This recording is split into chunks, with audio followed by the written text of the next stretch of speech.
Thank you, Cynthia, for joining us on the We Need to Act podcast. It is a great pleasure to have you with us. And I want to start by asking you about yourself and what you do. For those listening, could you please introduce yourself briefly? Who is Cynthia? Of course. All right. Well, hi, everyone. Thank you so much, Sarah, for having me on the We Need to Act show. I'm really happy to be here and just really grateful that you're doing this work because we certainly do need to act. So I think what you're doing is helping people feel more empowered and knowledgeable and motivated.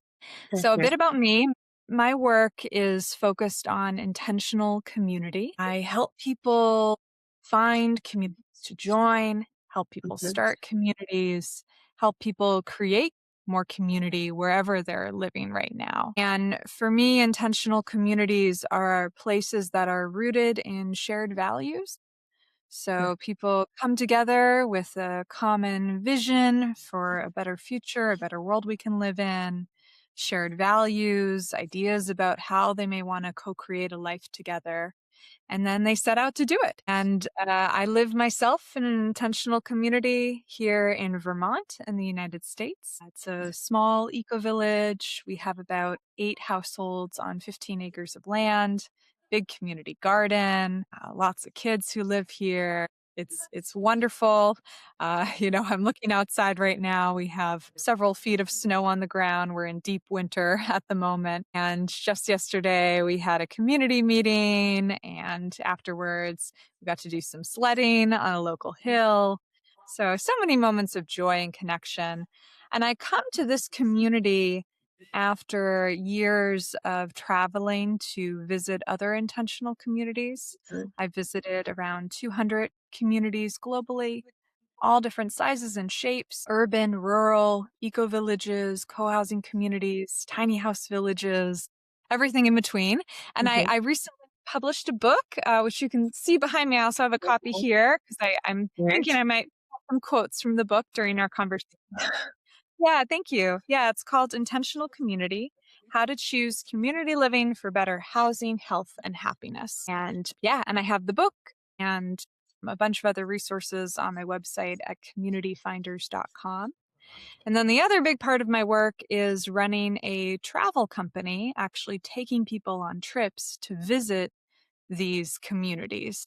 We offer trips really all around the world, in the United States, but also in Europe, Central America, India. We have a trip started yesterday in Bali. So yeah, really a global reach. And it's because there's amazing communities around the world. And I really feel strongly that the best way for people to learn about them is to actually go and meet the people, give some hugs, feel your feet on the ground, and experience what a different culture and way of life is all about. That's super interesting because and you mentioned two ideas that are really relevant nowadays, which are communities and shared values. And when we look at the news and see all that is happening around the world, these are really, really important things for us to focus on: how to build communities and how to share values. And we see that the society in general is increasingly disconnected from nature and from people. How can these intentional communities that you mentioned, and also you wrote a book about that, help people rediscover a sense of belonging to nature and belonging to a community? Yeah. Yeah. Belonging to nature, belonging in terms of a sense to one another, and I think also belonging to self Yeah, that's and very important. getting, connected to oneself, one's meaning, purpose in life. What are my values? How would Mhm. those be in the community? How can I live with more intention? I think intentional communities are perfect places to explore all of that and relearn and experiment and just come in greater contact with the places we choose to call home. As you mentioned, disconnection. We're so transient. We move around so much. We don't know where our food comes from. We're just disconnected, most of us, from place. So So typically, when somebody joins an intentional community, they are choosing, first of all, how they want to live their life. And they're not just shopping for a home on the real estate market. They're not choosing to rent, a flat in some random city. But it's like, no, I want to be thoughtful about where I live and then also who I live with. So when somebody joins an intentional community, there's an opportunity to get to know your neighbors before you, which in and of itself is pretty radical and pretty different than how the mainstream goes about housing. And then once you're living in community, yeah, you got to make decisions together and resolve conflicts and practice new ways or old ways, I guess, of communicating with greater clarity and authenticity. I think that because the loneliness crisis, which is a global phenomenon, at least in modern westernized, materialistic, individualistic cultures. This epidemic of loneliness is really striking.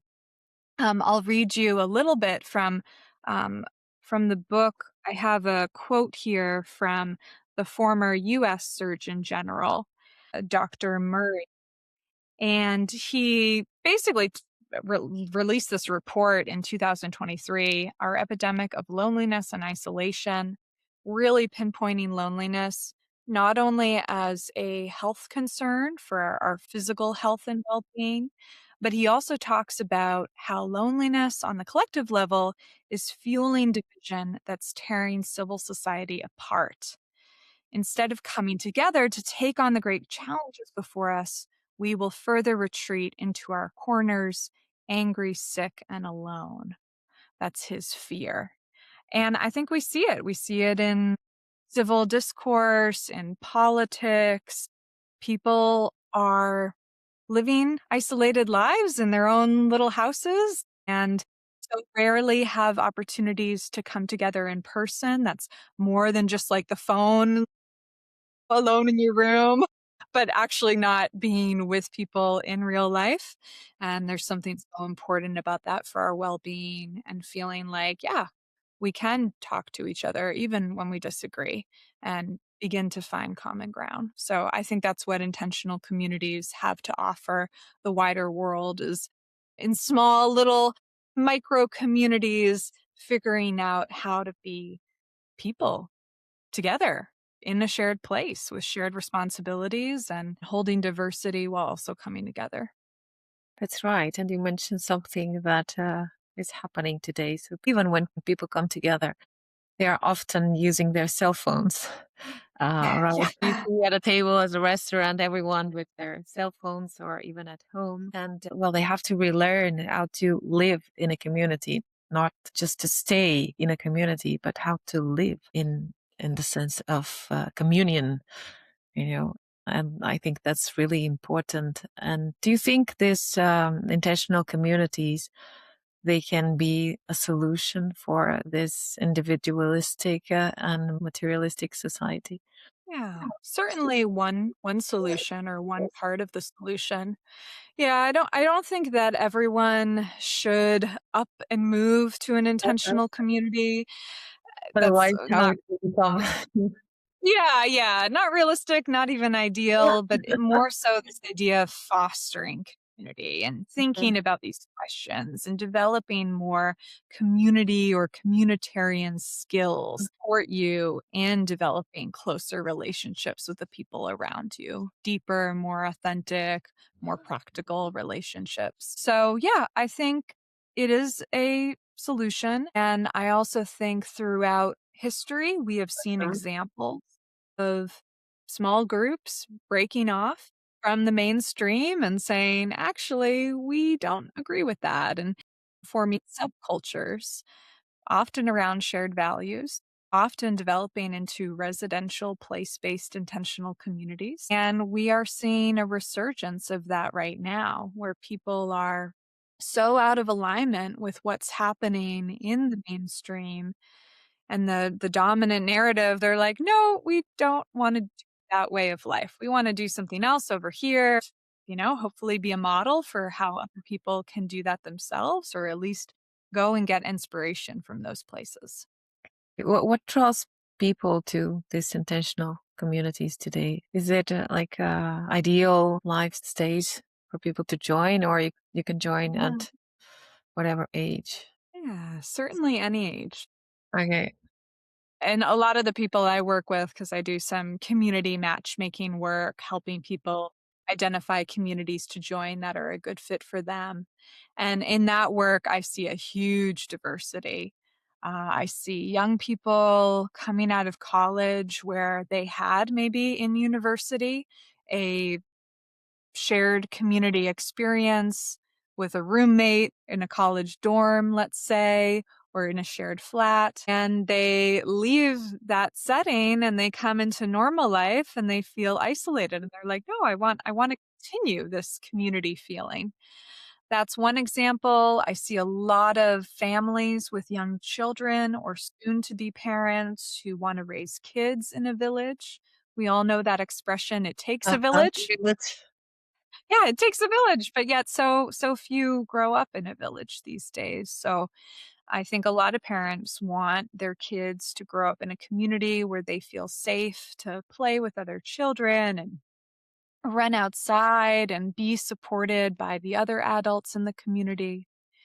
And then honestly, the biggest group I work with, probably the majority of people, are older folks who are retired or are empty nesters or divorced or recently widowed, who are greatly experiencing that feeling of loneliness and wanting to find more connection, sense of belonging, purpose, a way to contribute with their later phase of life into something that is more meaningful. So yeah, there's a home for everyone. It's incredible the diversity of communities that exist out there and new ones starting up all the time.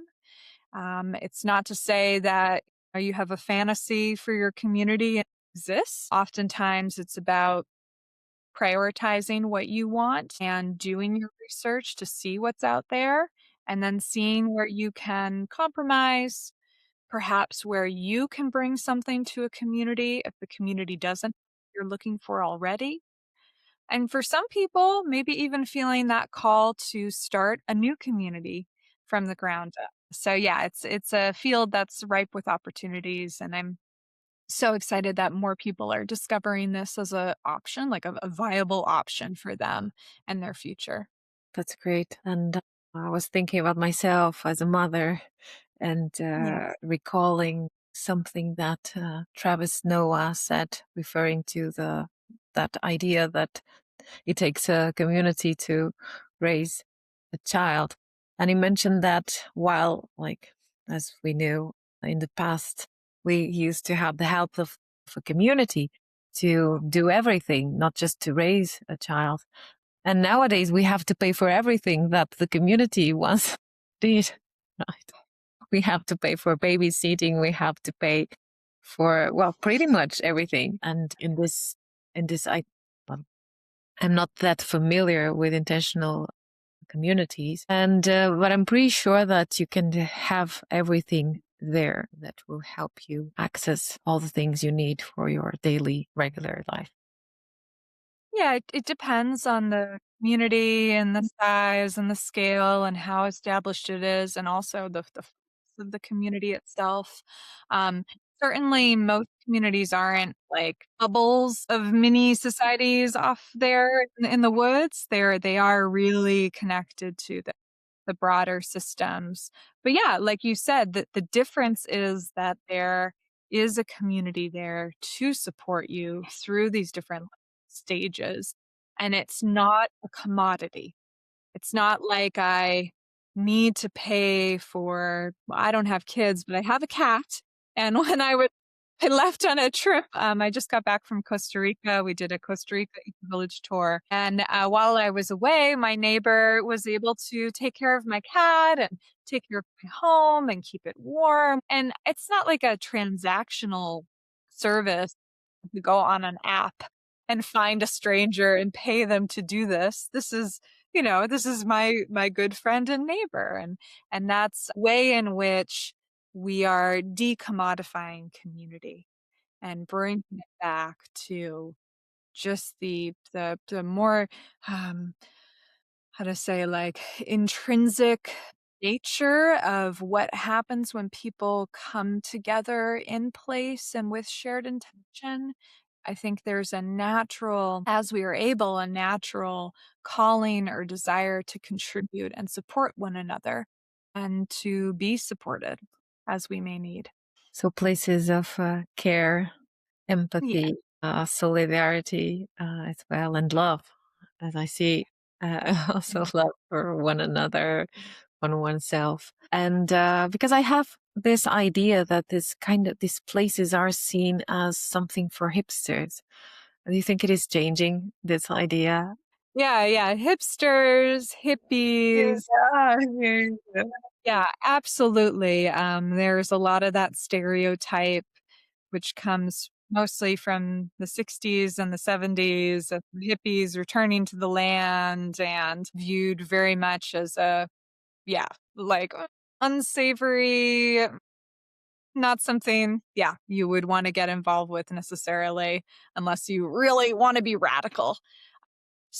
There's that end of the spectrum. I also get the other stereotype, which is that ecovillages are these high-end, exclusive, "Ooh, you live in an eco-village, it's a gated community, very expensive," and there are a few of those out there. There's also a few hippie communes. Most of the communities I work with are somewhere in the middle of those 2 extremes. Most of them feel a lot like an old-fashioned neighborhood.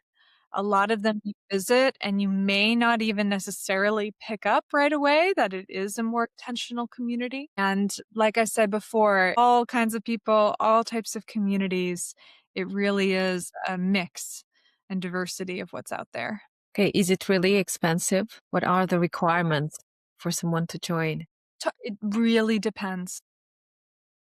For example, like I said, I was just in Costa Rica, where there are a lot of expat communities where when you join, you buy your land, you build a house. It can be not any more expensive than the normal housing market, which is already so inflated and expensive on its own. So certainly not more. And then you have communities that are dedicated to affordability and have come up with some creative solutions, maybe some subsidies from a nonprofit, from government subsidies to bring the housing prices down. Maybe their legal structure is set up more as a cooperative. I think even in Europe, you have like a cooperative legal structure. Spain, especially, it's really strong. And so you can have a cooperative housing legal entity that enables people to pool resources and live more affordably. So it just sort of depends on the intention of the community. Okay. So you Yeah. have plenty of options. And this is also tied to sustainable tourism. Do you feel that people are open to this idea? And can tourism truly be sustainable in a world that still relies heavily on air travel? Because you have different eco villages spread around the world, and people have to travel to visit them or even to stay. Yeah. So my company I mentioned, Ecovillage Tours, our website, ecovillagettours.com. And if you go to the website, you'll see all the different trips that we're offering around the world. And it's important to remember there may be intentional communities very close to you in your city, in your town that you can go visit. You don't have to get on a plane and travel halfway around the world to visit one. And so, yeah, and so the question of sustainable tourism is front and center for our company. It's something that we spend a lot of time thinking about and talking about. And I think the place where I'm at in my life is if you are going to travel, do it with intention. Really think about where you're going, the businesses and people you're going to support while you're there with your dollars. Think about how you're going to travel to a certain degree. But I think there's a fallacy in thinking that staying home is always the best option. That's always what's going to be the best for people and the planet. Because I don't think that's true either.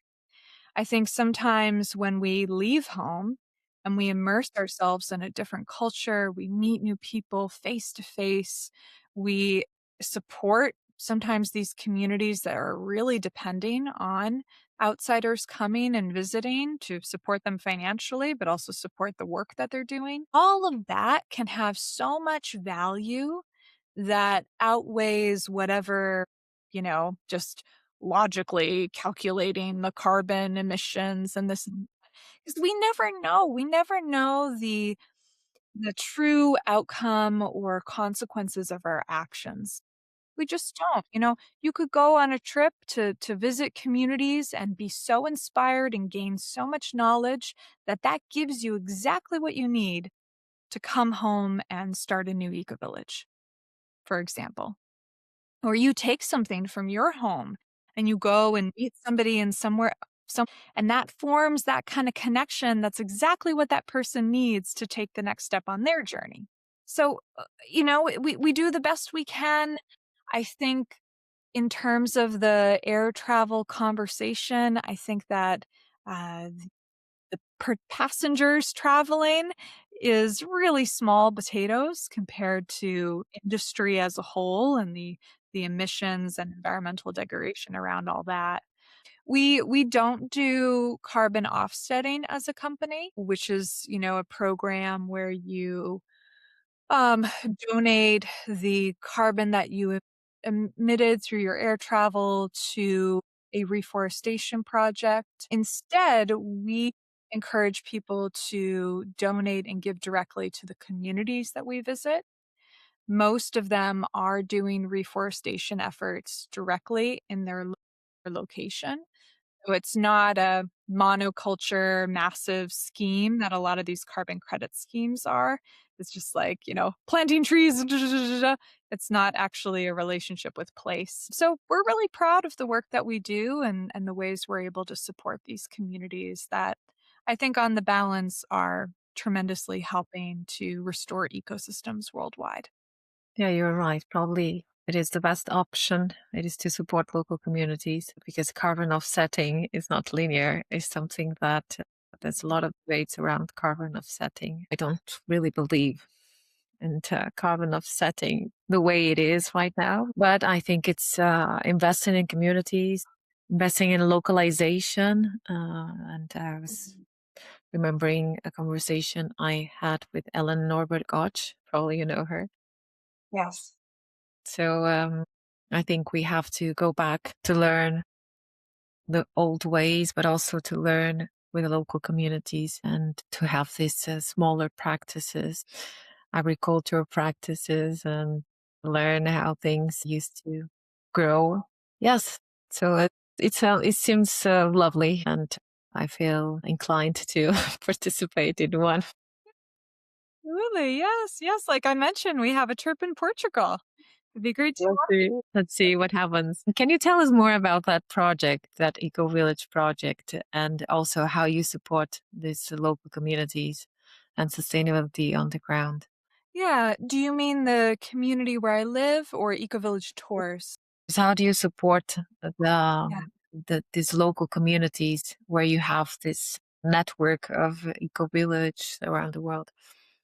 Yeah. So when somebody comes on a trip with us, a portion of the money that they pay to come on the trip directly goes to the communities. And sometimes people are surprised. They think that, oh, I come on this trip and the communities just receive us, free of charge. But no, we pay them and we pay them really well for hosting us. Usually it's just for 1 or 2 days. They give us a meal, they give us a tour of their land.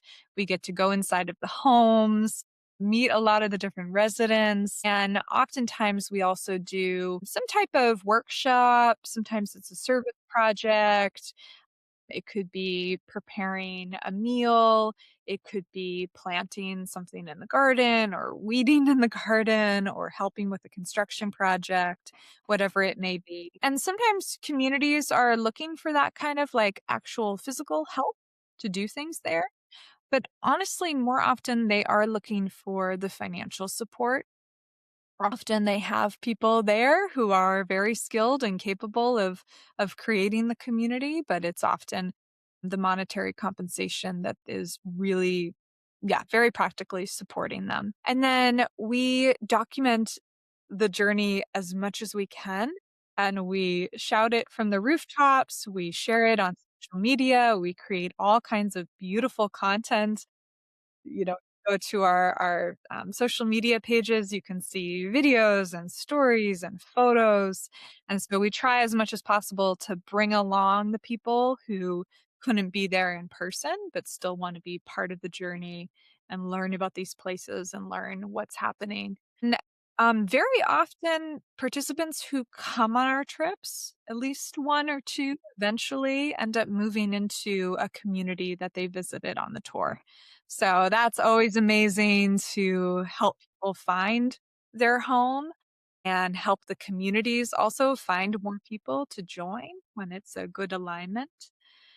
Um, and then I think the last thing I would mention is that in addition to visiting these places, we try to include in each trip an opportunity for the wider community of organic farmers and permaculture activists and social workers and a whole mix of people to participate in some way. Uh, Sometimes that looks like a panel discussion where we invite representatives from the broader region to talk about issues that are relevant for them. Sometimes that means going to these places, like going to a farm and having a meal there and buying produce from the local farmer. So trying to also root the experience in the broader cultural context in which the tour is happening. So, yeah, I think it's a diversity of ways that we're contributing and helping and trying to, yeah, do tourism, but do it in a completely different way. Uh-huh. Yes, it is completely different from the massive tourism that we have nowadays. And for someone that wants to join or to visit an eco village, to even to move to eco village or to start an Uh-huh. eco village, what would you recommend? Do you have Yeah. like Well, steps? yeah, yeah, I mean, I now have a book. I and now I'm like, "This is where you could start." It's really geared towards somebody who is relatively new on the journey and wants to understand the landscape of what exists out there, what their own path might look like, what their options are. I go through in great detail, if you are a parent with a child, here's some advice for you. If you are an elder, this is advice for you. And I think that once you read my book, or I also have free blog articles on my website, communityfinders.com. Once you do your research, next step is going and visiting some places. I really encourage folks to contact communities, to go visit one if you can. It doesn't need to be like we said, hopping on a plane and traveling, you might be surprised if that there's a community very close to where you live now. I think that's an important next step. So many people get stuck in just doing the online research and don't get themselves out of their current place that they're living and go and visit a community. So many communities, not all, but a lot of them are open to visitors. And of course, if you want to see a diversity of them very efficiently with a lot of support and expert guidance, then coming on an eco village tour might be a good option for you.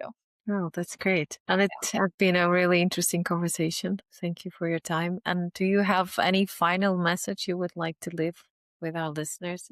Yeah. Let's see here. I I think that the core message would be intentional community is an option for you. It is an option. I grew up not with intentional community at all. I grew up in a pretty mainstream family. Both my parents had corporate jobs. I was kinda like the strange daughter who always wanted to do something different than probably what was expected of me. And when I was growing up, I had no role models for how to do something different. Everyone was just following the same programming. You go through school, you get a job, you develop your career, you settle down, you get a house, you get a family, very that linear path. And I, at a young age, kind of felt like, it's not really what I want for my life." Really, I was a voracious reader, and I still am, and I loved reading stories about people who were choosing to do something different, who were having grand adventures and exploring the world and coming home to themselves and creating lives rooted in the land. I loved learning about that, and then as I got older, I loved traveling and visiting these places, and I think what my life has become is really, showing how it is possible to do something different. It doesn't mean that you need to be, like, totally, like, upend your life and set sail into the sun. It really is possible to have a foot in both worlds, and there's more and more bridges being formed every day, and I think that intentional communities is a beautiful expression for how you can have more intentionality in your own life and do that in community with other people who may share some of your values. So yes, it's possible and there are options and we need to act. We need to act on this desire for community and go and explore and see what's out there. That's great. Thank you so much. And I love Oh, that word, intentionality. So let's close mhm. this episode with that. So be intentional about our actions and how we want to be in the world. So it's great. Thank you so much for your time and for joining us. Yeah. Thank you, Sarah. It's awesome. Great pleasure.